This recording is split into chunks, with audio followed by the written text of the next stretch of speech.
Hey, I'm Maria, your typical 16-year-old high school girl. I became a princess for a day. Yeah, you heard that right. Stick around and I'll tell you how it all happened. It was an ordinary day at school, and I was sitting in the cafeteria with my friends.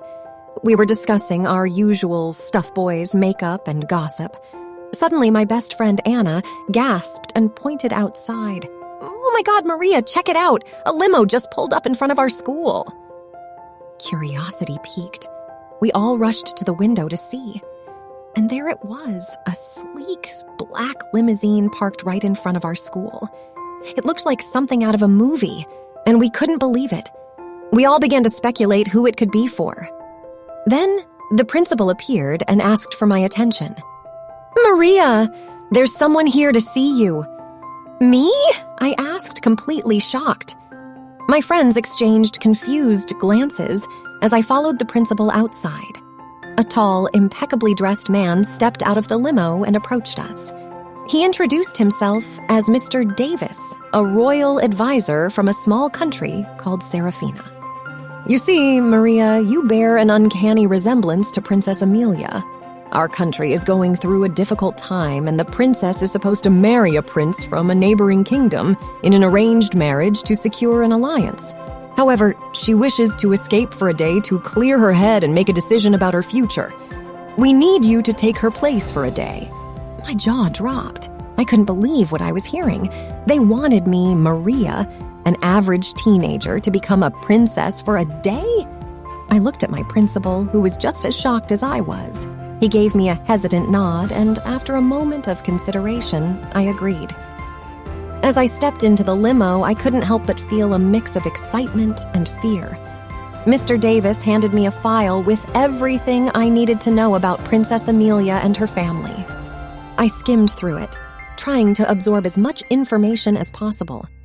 Upon arriving at the palace, I was whisked away by a team of stylists who transformed me into a picture-perfect princess. I couldn't recognize myself in the mirror. Wearing an elegant gown and a tiara, I felt like I was living a dream. As the day went on, I was taught how to walk, talk, and behave like a princess. It was harder than I thought, but the staff was patient with me. That evening, I was to attend a royal banquet with the prince, who Princess Amelia was supposed to marry. The moment I entered the grand ballroom, I could feel the eyes of countless guests on me. I was nervous, but I remembered my training and carried myself with grace. The prince, a young man named Edward, was polite and well-mannered. However, I could tell that he wasn't thrilled about the arranged marriage either. As we danced, I mustered the courage to ask, "Prince Edward, do you believe in love?" He looked surprised by my question but answered honestly, "Yes, I do. But I understand that in our world, love doesn't always come first. Duty and responsibility often take precedence." I nodded, understanding his point of view. "But don't you think it's unfair to force two people to marry when their hearts don't belong to each other?" Edward sighed. "Yes, it's unfair, but sometimes sacrifices must be made for the greater good." As the night wore on, I couldn't help but feel sympathy for both Amelia and Edward. They were bound by the chains of tradition and duty, unable to follow their hearts. The next morning, I was scheduled to meet Princess Amelia to switch back to our normal lives. She appeared at the palace looking tired but determined. We exchanged pleasantries, and she thanked me for giving her the day to think. "So, what did you decide?" I asked, curious to know what she had planned. Amelia smiled. "I've made up my mind. I will confront my parents and tell them I won't go through with the arranged marriage. It's my life, and I want to have a say in it." I was proud of her decision and wished her luck. Before leaving, she handed me a small box.